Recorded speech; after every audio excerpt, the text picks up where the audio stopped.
Hola amigos, amigas, estamos en tu programa ¿Qué pasó entonces? Bueno, siempre tocando temas de historia muy interesantes y para este día pues tenemos a un amigo y colega invitado al geógrafo Marco Pineda que nos va a acompañar en el tema que vamos a tocar que es las cuevas de Talgua, un osario sagrado para aquella época. ¿Qué tal, Marco?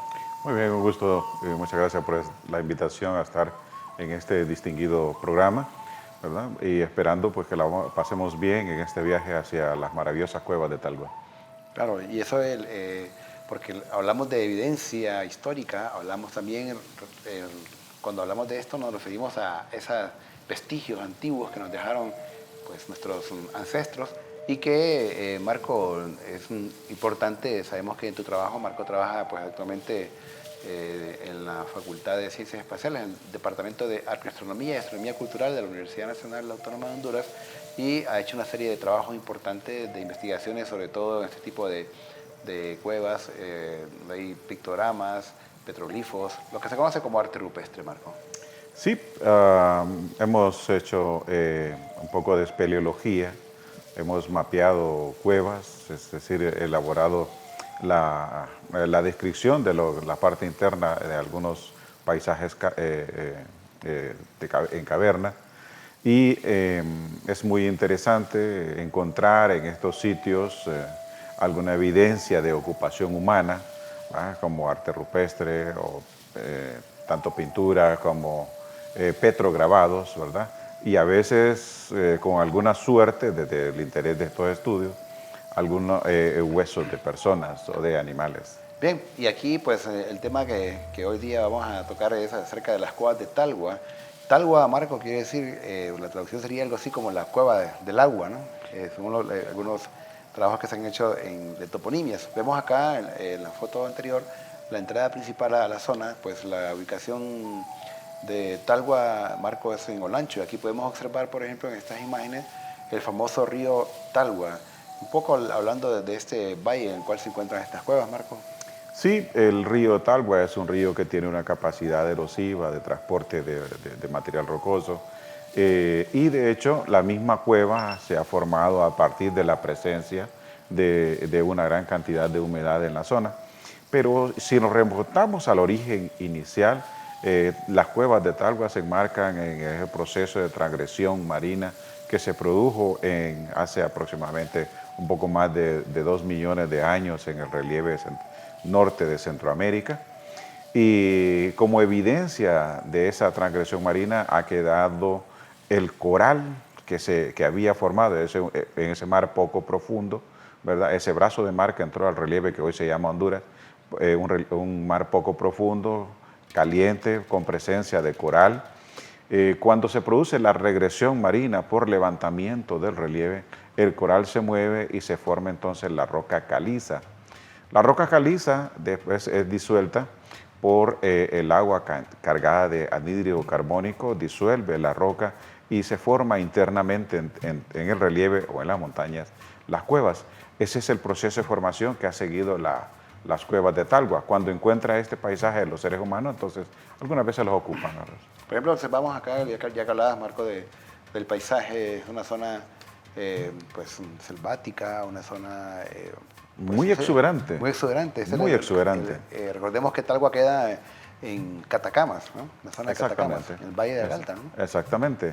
Es una zona donde hay una buena cantidad de lluvia durante el periodo lluvioso que favorece el aparecimiento de una gran cantidad de vegetación, principalmente bosque de hoja ancha, como se puede apreciar en la imagen, con unos verdores muy lindos, con una variedad de verdes desde los más claros hasta los más oscuros y que facilitan la reproducción y hábitat de muchos seres, de muchos organismos vivos, como son aves y animales. De hecho, el día en el que fuimos, hicimos esta foto, había un oso perezoso en un árbol, ¿no? Y dije que tenía más de 3 días de estar... De estar sin moverse. Exacto. Sí, bueno, pues son animales que tienen un proceso digestivo bastante lento, una dinámica de movilidad también bastante lento y muy peculiar en ellos, ¿no? Así es. Y, por ejemplo, este puente, recordemos que Talgua es un parque ecoarqueológico, o sea, interesante la combinación.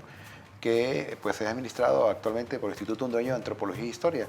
Y ellos han colocado estos puentes sobre el río, porque justamente en la parte de abajo está el río, para que la gente pueda tener acceso. Lo interesante es que de una u otra forma, Marcos, se mantiene ahí la armonía ecológica en la zona. Correcto, y aquí habría que aplaudir esta acción del Instituto Hondureño de Antropología e Historia, hacer estos pasajes para que la población se pueda desplazar y disfrutar de la belleza de este parque arqueológico y es con las debidas medidas de seguridad para Claro. que evite deslizarse. Por ejemplo, aquí viendo este marco, mira, este camino, este sendero realmente se recorre que unos 15, 10 minutos para poder llegar a la cueva, ¿no?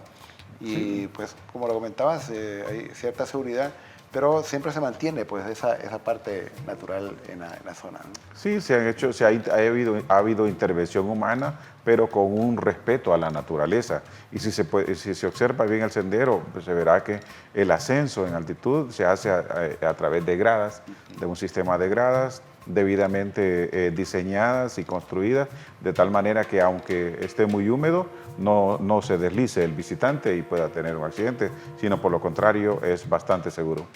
Y en ese trayecto uno puede encontrar diferentes animales que, pues, de la zona, insectos, mariposas.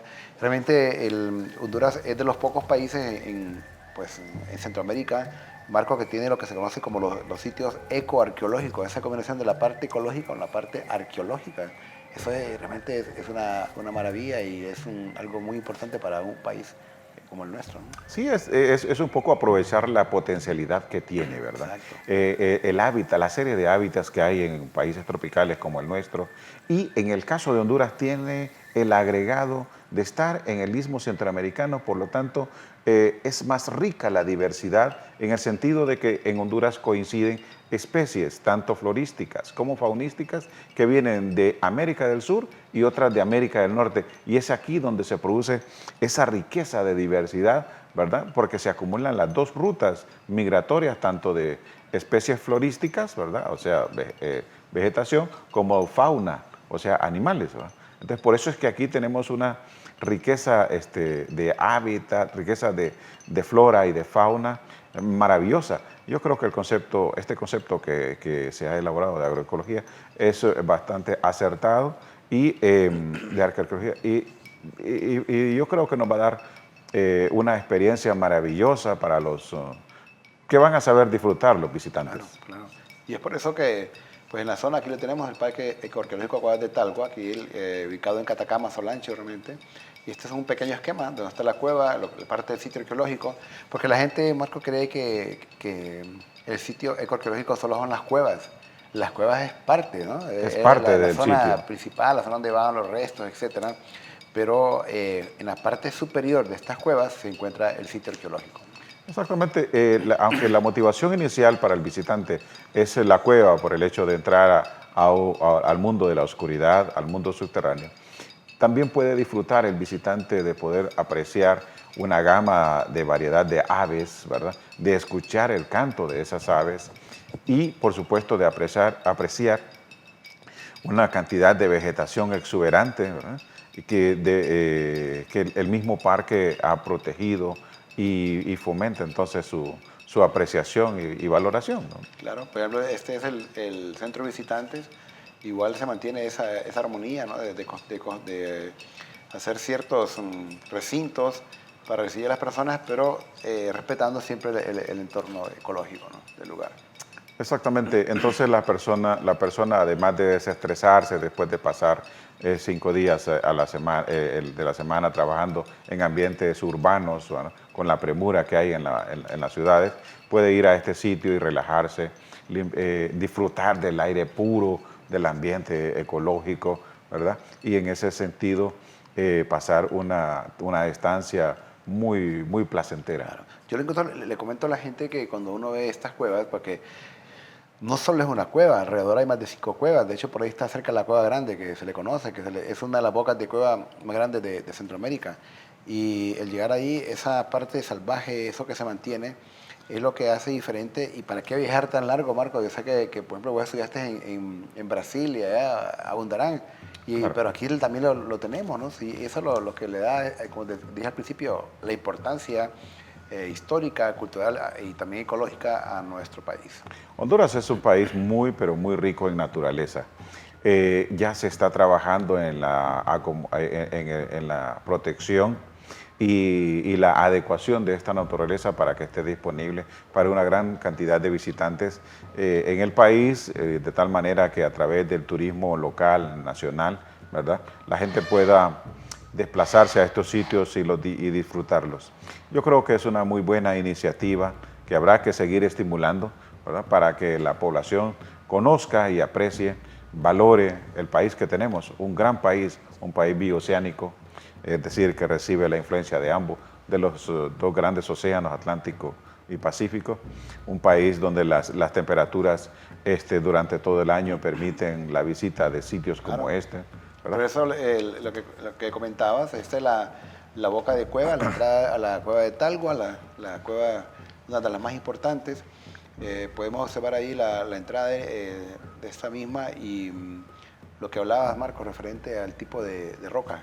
¿Puedes comentar un Exactamente. poquito de eso? Y como se puede apreciar ahí, hay pasillos debidamente construidos para que el visitante pueda entrar de manera tranquila, con seguridad. Ahí lo que se puede apreciar es el proceso de disolución de la roca por el agua durante miles y millones de años, ¿verdad? La disolución de la roca caliza por parte del agua de lluvia cargada de anhídrido carbónico. Esa agua es un agua ácida, entonces disuelve la roca y esa disolución se va produciendo cada vez hacia abajo. Por eso las cuevas tienen una estructura cavernosa, en la horizontal hacia abajo, pero también con grietas de arriba hacia abajo, y se van formando lo que conocemos como estalactitas, ¿verdad? Cuando se forman esas formaciones con forma de espelma de candela, ¿verdad? A eso, cuando es de arriba hacia abajo se le llama estalactita, y cuando tienen esa formación de abajo hacia arriba se llaman estalagmitas, y a veces se logran unir. Y vamos a hablar de eso porque en la segunda parte vamos a mostrar ya el interior de esta cueva de Talgua. Así que usted no nos cambia, si va con nosotros, y recuerda escribirnos al correo qué pasó entonces, _stve@telebasica.com para tu sugerencia. Ya regresamos.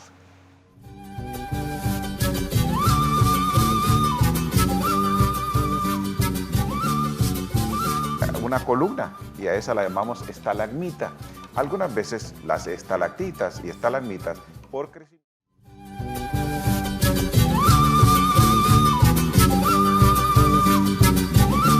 Nosotros continuamos en tu programa ¿Qué pasó entonces? Hablando de un tema interesante sobre las cuevas de Talgua, ubicadas en Catacamas, Olancho. Aquí estoy con mi amigo Marco, geógrafo, que ha hecho unos trabajos importantes a nivel de Honduras, a nivel internacional.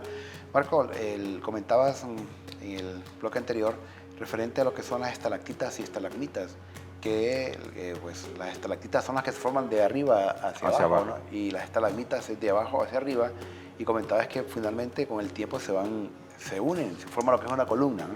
¿Puedes comentarnos un poco de esto? Exactamente. Cuando el agua de lluvia, la lluvia ácida, es decir, cargada con anhídrido carbónico procedente de erupciones volcánicas, los mismos incendios forestales y demás, que se incorporan a la parte alta de la atmósfera, y el vapor de agua las incorpora en sus moléculas. Entonces, cuando se produce la lluvia, esa lluvia es de tipo ácida. Entonces, esa lluvia es bastante agresiva en el sentido de que erosiona o disuelve bastante un tipo de roca en especial, que es la roca caliza. La roca caliza, como mencioné al principio, se forma a partir de la muerte del coral en mares tropicales, en mares someros, que por alguna razón tectónica, el mar se retira y el coral queda expuesto, por lo tanto se muere. Al morirse forma la roca caliza. Esa roca caliza posteriormente es atacada por la lluvia ácida. Esta lluvia ácida disuelve la roca y separa lo que son los coloides del carbonato cálcico que compone la roca caliza. El carbonato cálcico al precipitar forma unas formaciones rocosas bastante interesantes que se mueven entre las grietas de la roca desplazándose y formando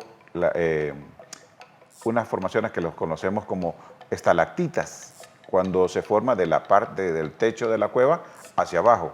Pero ese carbonato cálcico que precipita también a veces cae en el piso y se empieza a formar desde abajo, así como forma de espelma de candela, una columna, y a esa la llamamos estalagmita. Algunas veces las estalactitas y estalagmitas, por crecimiento, terminan uniéndose y forman lo que en geología llamamos columnas kársticas, ¿va? Porque es calcio, o sea, carbonato cálcico, que se va precipitando con una velocidad aproximadamente el largo de una uña durante un año. Wow. Y eso depende de la cantidad de agua con que se ha disuelto la roca. Quiere decir que cuando encontramos esas estalactitas ha pasado una gran cantidad de años. Una gran cantidad de años para poder formarse. Por eso es que al público se le invita a que cuando vea las estalactitas y estalagmitas no cometa el error de romperla para traerse un pedazo, porque se está trayendo una gran cantidad de tiempo de historia de la cueva.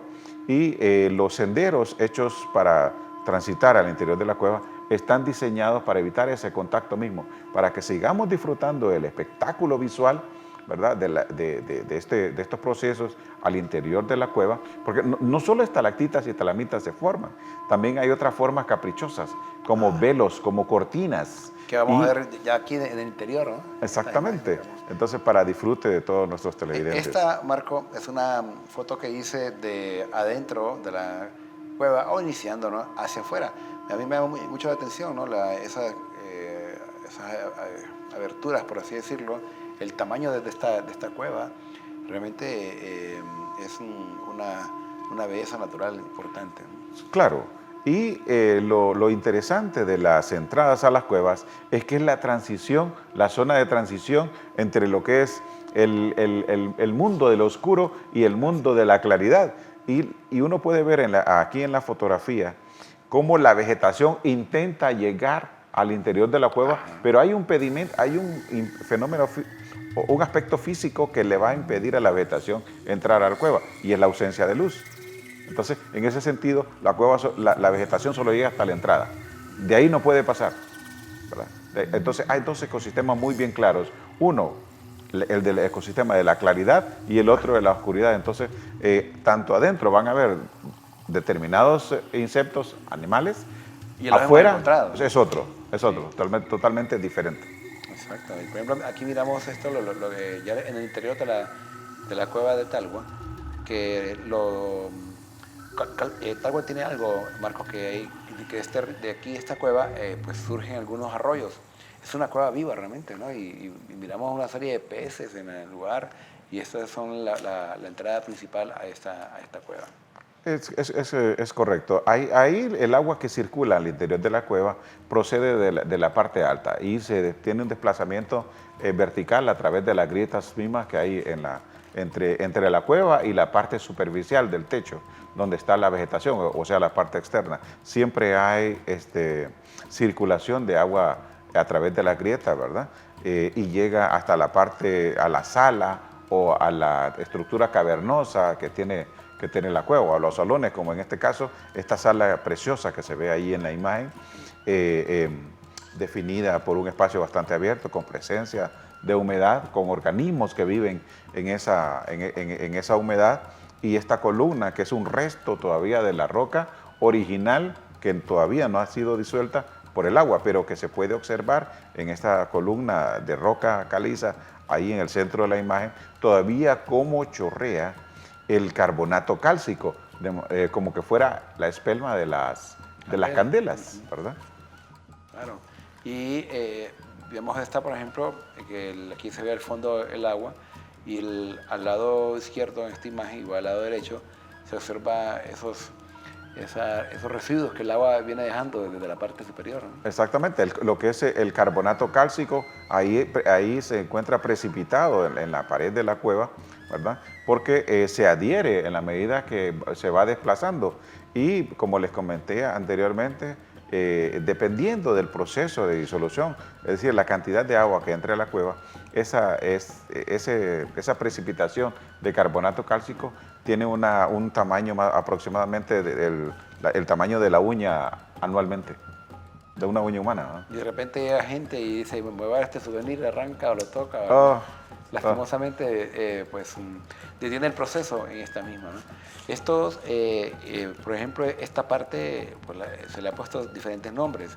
Aquí, en este sector, Marco, se le llaman las caídas, porque quien sostiene la parte de la cueva del lado derecho es el lado izquierdo. Entonces, la parte de la cueva del lado derecho está como recostada en el lado izquierdo. Claro, es una forma a partir de la disolución, ¿verdad?, que ha tenido la roca.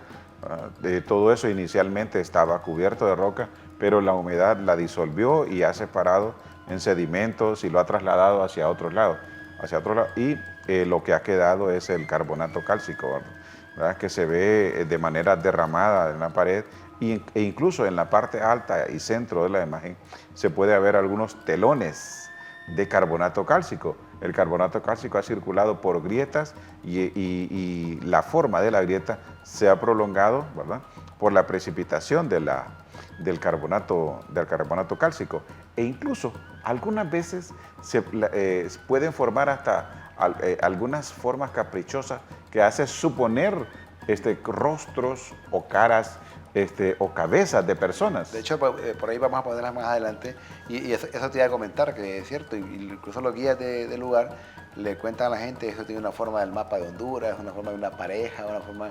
Pues son formas, como lo acabas de comentar, caprichosas, ¿verdad?, que se dan. Exactamente, es la forma como se desplazó el carbonato cálcico y bueno, obviamente se ha solidificado, ¿verdad?, en ese proceso de desplazamiento y ha agarrado esa forma. Son las cosas interesantes de la naturaleza, ¿no? Aquí podemos observar más claro en esta imagen. Estos son unos puentes que han hecho sobre los riachuelos que surgen ahí en la cueva. Esto para un poco proteger el lugar y también para que la gente lo conozca mejor. La formación de esta, Marco. Comentarios. Esta sala se ve bastante amplia, ¿verdad? Y se puede observar en la parte alta cómo el carbonato cálcico precipita así de forma puntiaguda, ¿no? Donde la parte más gruesa de la precipitación está en la parte alta y abajo la punta de avance del desplazamiento del carbonato cálcico.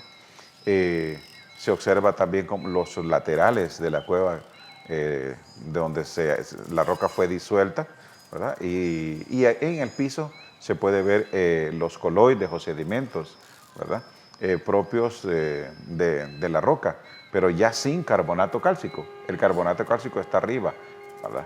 El carbonato cálcico, el calcio que contenía el animal, el coral marino, ¿verdad? Entonces uno puede ver ahí la separación de una manera bien clara entre el elemento mineral de coloides y el carbonato cálcico en el techo. Aquí ahora mismo el sendero. Resulta que como estamos uniendo la parte geográfica, la parte histórica, todos estos recorridos que se observan acá, pues lo que hacían los antiguos era que traían a sus restos óseos de sus familiares y hacían toda una especie de procesión, ¿no? Eso es lo que estamos en principio mostrando, porque ya vamos a llegar a las recámaras donde estaban los huesos, ¿no?, las cementerios. Y estando ahí uno se imagina, ¿no?, estando ahí como que llevar los huesos, una procesión, cánticos, quemando copal, etc. Eso nos dice mucho el ritual, porque esto pues, en la época prehispánica, antes de llegar a los españoles, eran vistos como lugares sagrados, lugares santos. Más o menos el registro que se ha encontrado de huesos ahí es casi como 200 personas, ¿no? Pero ya vamos a dar a esa recámara, ¿no? En esto, lo que comentabas, Marco, al principio, lo que se forma... Las cortinas y los velos. Algunos son bastante prolongados y le llamamos velos de ángel, porque tienen una prolongación vertical y horizontal, como de el velo de un ángel. Aquí esta cortina es bastante interesante, ¿verdad? Es bastante prolongada, un proceso de formación que ha llevado una buena cantidad de tiempo, desplazándose el carbonato cálcico, ¿verdad? Y ha dado estas formaciones así, esta cortina así ondulada, ¿verdad? Como producto de la forma de la grieta por donde se ha desplazado el carbonato cálcico. Ahí se ven algunos elementos que brillan, ¿no? Que vamos a comentarlo realmente en nuestra siguiente segmento. Y usted no nos cambien, ya regresamos, estamos hablando de las cuevas de Talgua.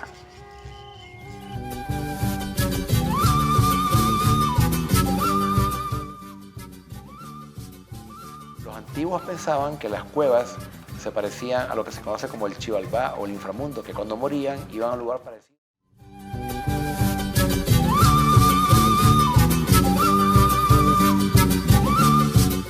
Nosotros continuamos aquí con tu programa ¿Qué pasó entonces? Hablando del tema de las cuevas de Talgua.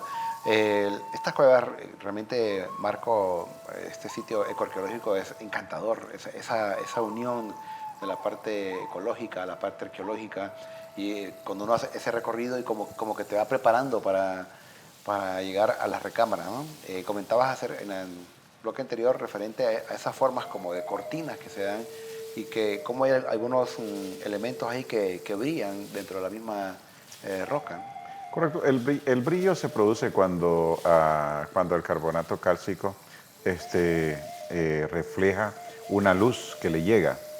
En la oscuridad el brillo no aparece. Obviamente que no. Obviamente que no aparece.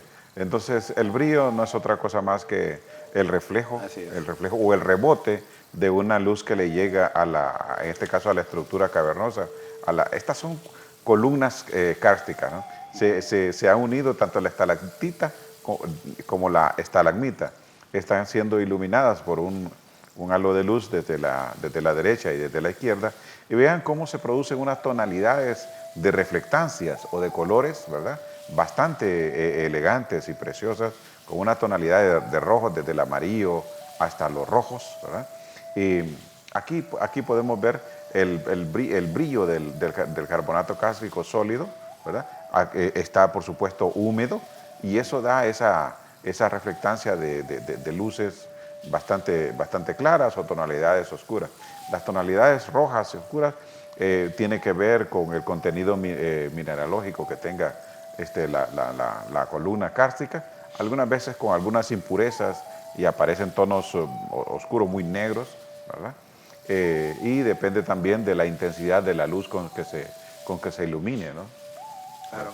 Y algo también interesante en Talgua es que en la zona donde se han encontrado estos restos óseos, este tono de color rojo o ocre, se nota más porque pues los antiguos acostumbraban a poner mercurio, cianuro a los huesos, y eso se nota más en la zona de las recámaras de las osamentas, ¿no? Entonces, eso también ayuda, pues, o le da un nuevo elemento para poder explicar ese color rojizo que tienen estas recámaras. Todo este recorrido, Marco, más o menos son como unos 500 metros, o sea, realmente desde la entrada, donde están las osamentas, son 500 metros, y eso, pues, es una de las cosas extensas que tenemos en Honduras, y la otra cosa es la altitud de estas cuevas, ¿no? O sea, es bastante amplia, son frescas totalmente, ¿no? Completamente, porque recordemos que no accede el calor del día producido por la llegada de los rayos solares,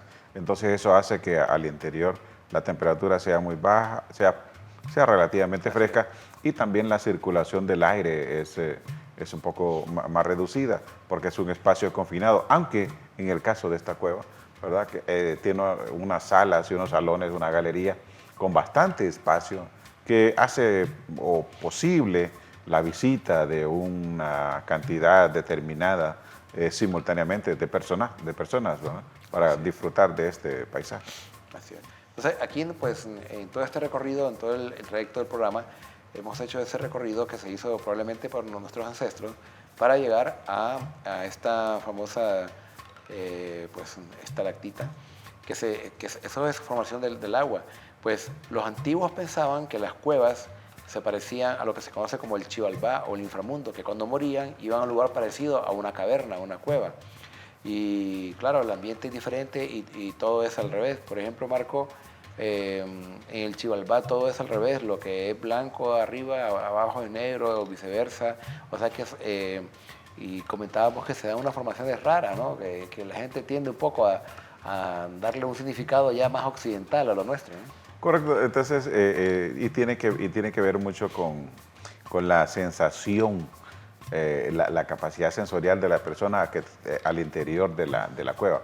A veces, si está muy preocupada, se puede estresar y asociar algunas formas que hay en la cueva, que logra ver, asociarlas con otra información que ya tiene en su cerebro, ¿verdad? Entonces fácilmente uno dice, oh, pues hay algo ahí, algo feo o lo que sea. Pero las cuevas tienen su propia naturaleza, ¿verdad?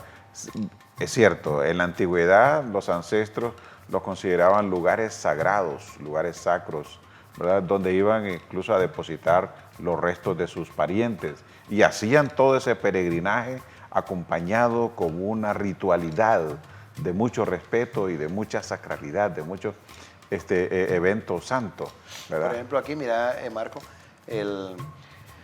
pues esa es la estalagmita, sería la que estaba, sería la estalagmita, ¿no? Sí, de abajo hacia arriba. Exacto, y que se forma con las que están anteriormente.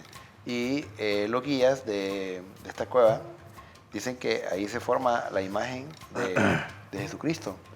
Ahí se puede observar su cara y el resto es básicamente el cuerpo de Jesús, ¿verdad?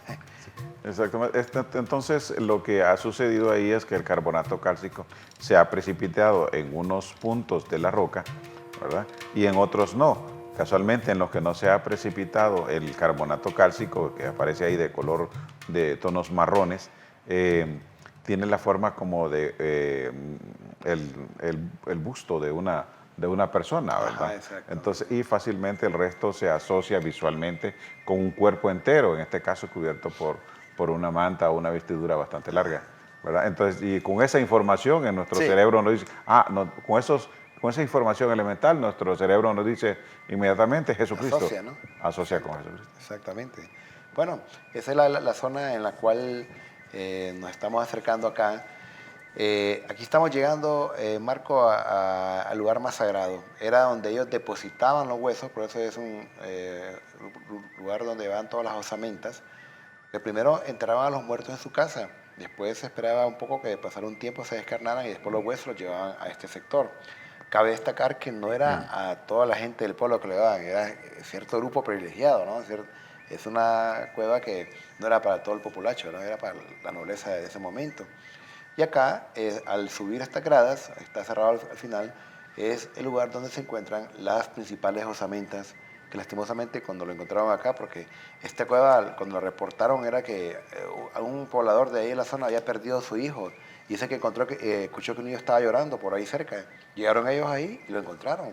Fue un reporte que se hizo, ¿verdad?, de forma casual, y es el lugar quizás, por lo menos para aquella época, más sagrado porque estaban todos los restos óseos de sus familiares. Exactamente. El sitio donde descansan los seres queridos siempre es santo.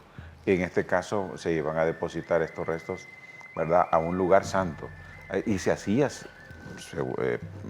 ese peregrinar, ¿verdad? Así es. Y acompañado de incienso, de humos, acompañado también de objetos con los cuales se iba a ofrendar a los dioses para que el ancestro estuviera siempre protegido, ¿verdad? Y pudiera llegar entonces al cielo. Se ha puesto esta reja acá porque lastimosamente mucha gente iba y llevaba los huesos para su casa. El problema cuando los sacaban de ahí es que se descomponía porque el ambiente es propicio para mantenerse.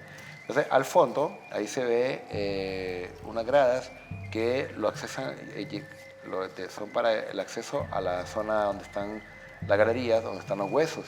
Y algo interesante, porque Marcos, que has trabajado un poco de arte rupestre, hace poco al lado derecho, estamos viendo, encontraban también arte rupestre funeraria. Los antiguos siempre ponían un tipo de dibujo cuando uno iba accesando a un lugar privado o un lugar sagrado, como en este caso. Por ahí vamos a ver un pictograma, ¿no? Entonces, es una protección que está haciendo actualmente Antropología e Historia para evitar que la gente llegue y saque estas tumbas. Sí. Aquí tenemos un poco la simbología, que lo que uno le dice es que estamos accesando a una zona sagrada. Eso es un reptil, ¿no? Una especie de pichete que le decimos nosotros, ¿no? Una lagartija. Una lagartija pintada por las personas que en su momento ingresaron a esta cueva. El arte rupestre se concibe como la expresión artística en escenarios oscuros, refugios rocosos, cuevas, dejada por antiguos pobladores que en algún momento estuvieron en este sitio. Y le llamamos arte porque o pueden ser pinturas, pueden ser grabaciones o petrograbados en la roca, hechos de manera con otras piedras punteando o rayando, ¿verdad? Y son arte porque no tienen un uso ordinario, ¿verdad? Sino que son el reflejo son la expresión de una idea, y esa expresión está ahí plasmada de manera artística. Y justamente arriba de esa imagen pues encontramos estas galerías que comentaba, donde los antiguos pues depositaban huesos, ahí dicen huesos de las piernas, de los brazos, cráneos, y eso pues era, como decía, un lugar sagrado. Por eso se mantiene en esa zona. O sea, este sector de acá, que es casi el final de esta cueva, porque la cueva tiene varias, le llaman como entradas, ¿no? Allí, cuando se hizo la excavación, se encontraban grandes cantidades de huesos, justamente en ese. Y fueron depositados aquí en este sitio dentro de la calma que genera la oscuridad, ¿verdad?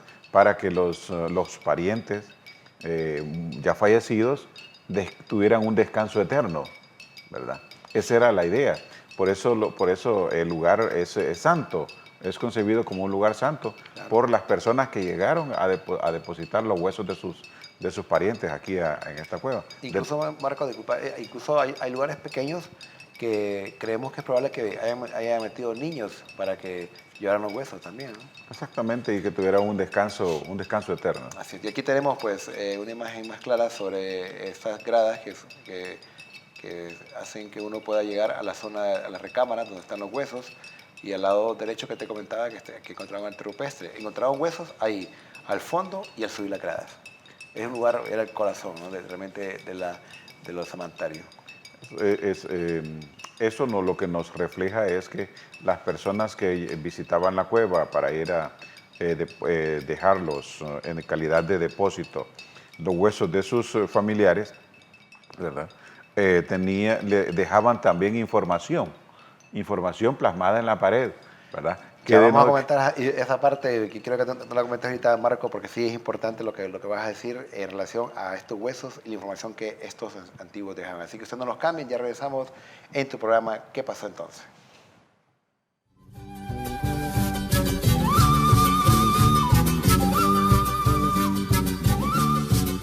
Y con un carácter ritual santo, como es el depósito de los huesos de los ancestros de esta población.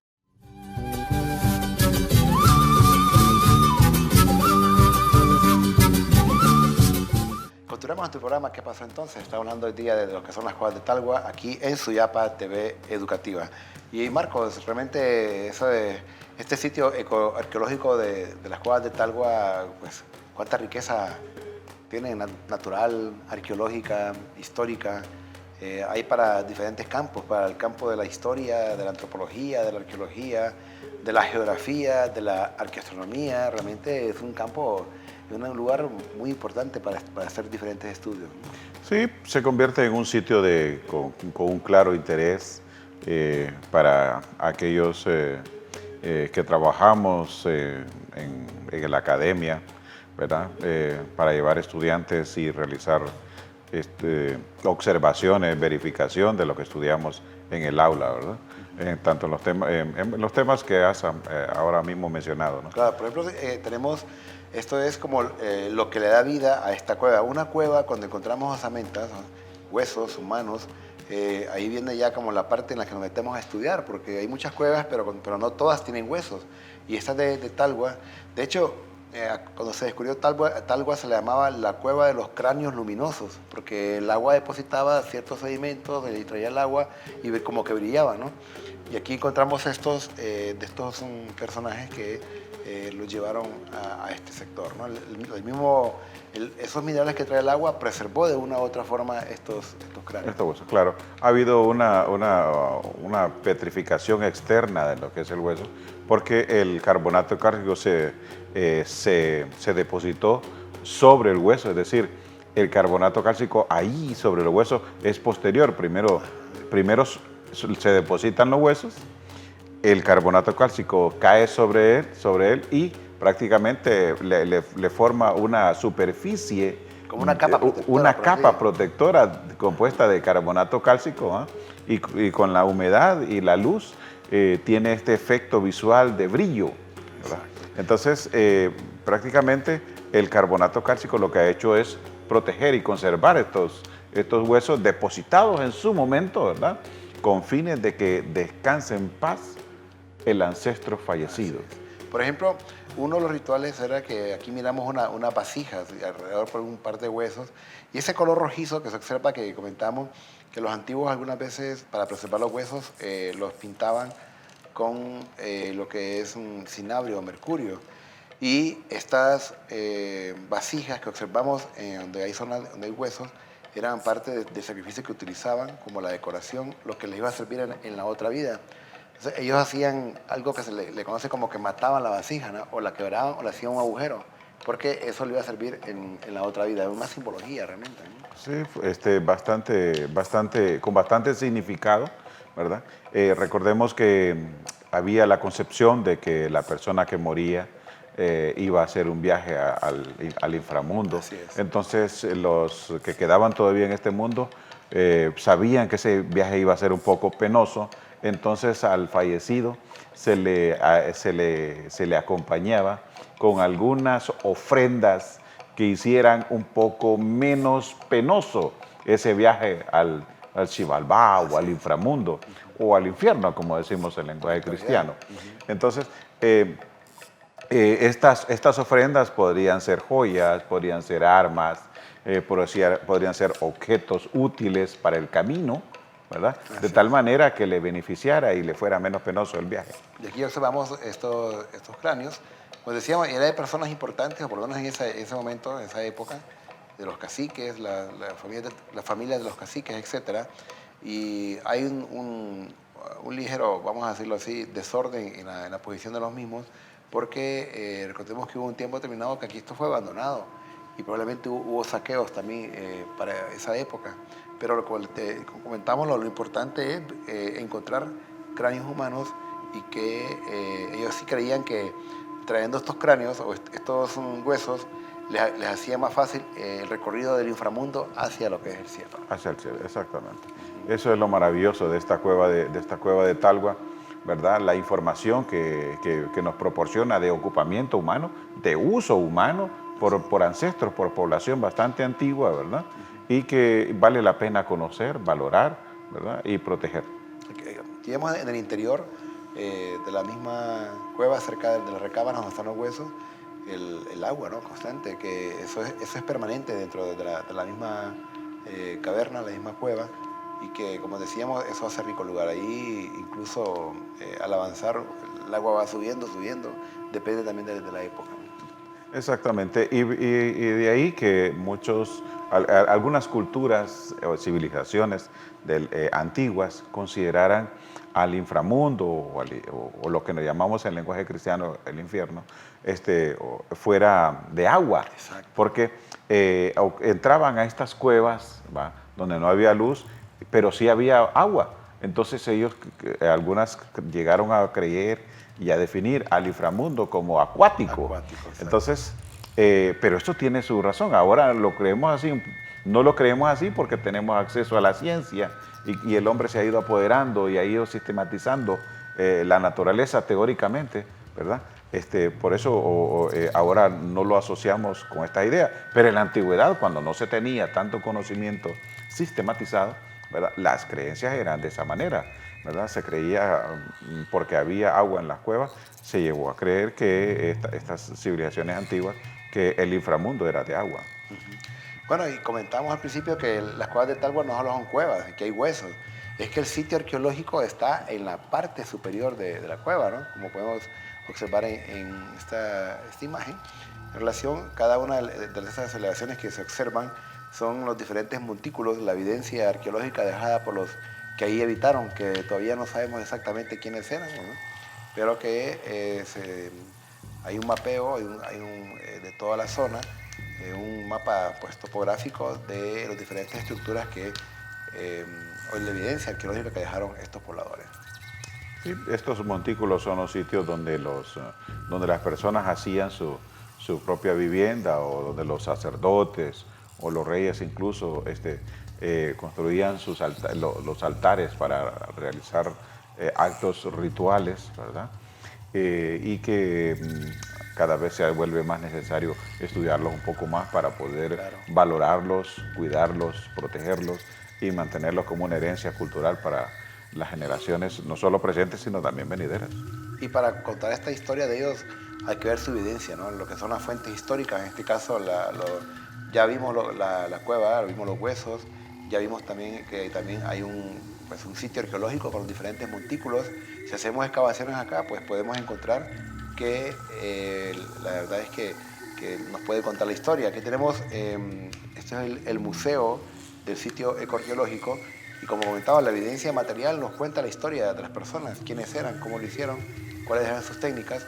Y acá en Talgua, en las cuevas de Talgua, se encuentra el museo, donde pues ahí nos presentan lo encontrado en las diferentes excavaciones, porque en Talgua, Marcos, se hizo lo que algunos llamarían cacería arqueológica. ¿En qué sentido? Que vino un grupo de estudiantes, arqueólogos de extranjeros, que trataron un poco de encontrar o darle explicación a lo que estaba en superficie, y se hizo un trabajo completo. Aquí miramos un mapa, por ejemplo, de los diferentes sitios arqueológicos donde aparecen unos con pues, evidencia, o mejor dicho, con arquitectura visible, y otros con arquitectura invisible. Entonces, toda esa zona de ahí que se observa son los diferentes sitios o montículos que se han encontrado cerca de lo que es la cueva de Talgua. O sea que Talgua no solo es una cueva, es todo un poblado. Conjunto. Así es. Y conjunto de estructuras cavernosas que denotan ocupación humana o uso humano en algún momento. Y con un carácter ritual santo, como es el depósito de los huesos de los ancestros de esta población. También se puede observar cómo el poblamiento se hizo en torno o cerca de un cuerpo de agua, como es el río. Que es el patrón. Es el patrón bastante común en toda la humanidad. Por eso encontramos que las principales urbanizaciones, urbes o ciudades del mundo están en torno a un río. Sí. Londres a la orilla del Támesis, París a la orilla del Sena, Tegucigalpa a la orilla del Choluteca. Es decir, es normal, las personas piensan en el recurso agua. Y aquí tenemos parte de la evidencia de la excavación que se hizo. Es encontrada en una excavación, eso es la forma, pues es un búho. Y el búho tiene mucho que ver porque eran los mensajeros del inframundo, ¿eh? Exactamente. Sí, son aves nocturnas, y esto fue encontrado en la primera excavación que se hizo en Talgua. Esto se encuentra en el Museo de Arqueología en Talgua, ¿no? Eso nos cuenta o nos dice esta evidencia, Marco, a qué se dedicaban, ¿no? Cultos. Exactamente, y lo rescatable aquí es conservar estos elementos, estas estructuras arqueológicas, ¿verdad? Para que puedan ser explicadas y comprendidas, ¿verdad? Por las generaciones presentes. Mira esa cerámica. Vasija, ¿no? Y este tipo de vasija, lo interesante es que encontramos decoración interna y externa, o sea que era para uso ritual. Eso que se mira ahí enfrente es una especie de una rana, un sapo. Y esto fue encontrado, recién fuimos con un grupo, lo encontraron el día anterior. Eso nos dice que no es que vivían en cavernas, no es que eran de la edad de piedra, sino que eran personas que también hubo una producción artesanal muy importante. Exactamente, y ahí queda la evidencia, ¿verdad? Una pieza de arte muy, muy importante, ¿verdad? Porque permite permite deducir cómo era la ritualidad de estos grupos, ¿verdad? Permite deducir también el desarrollo artístico que tenían, porque en el manejo tanto de la cerámica, de la arcilla, como de los colores, y si probablemente hasta puede aparecer elementos que denoten sistemas de numeración y sistemas de escrituras. Así es. Bueno, la verdad que es un tema muy interesante. Marco es especialista en ese tema de cuevas, cavernas. Igual le acompaño yo en la parte arqueológica. Podemos estar un buen rato, ¿va, Marco, con ese tema? Completamente. Yo creo que vamos a hacer una segunda parte, así que agradecemos a Marco Pineda, docente universitario, el habernos acompañado. Marco, tu mensaje final a todos los que nos escuchan y a todas. Agradecer esa preferencia en ver y escuchar este programa e invitarlos a conocer los sitios arqueológicos en Honduras con una actitud de respeto, de conservación para disfrute de todos aquellos que visitan estos sitios. Bueno, y a ustedes no olviden escribirnos a nuestro correo qué pasó entonces _stve@telebasica.com para tus sugerencias, nuevos programas, y te agradecemos por haber estado con nosotros en tu programa ¿Qué pasó entonces? Una nueva forma de ver la historia, más agradable, más interesante, y es una forma nueva también hasta de reescribirla. Agradecemos a todos y a todas y nos vemos en la próxima.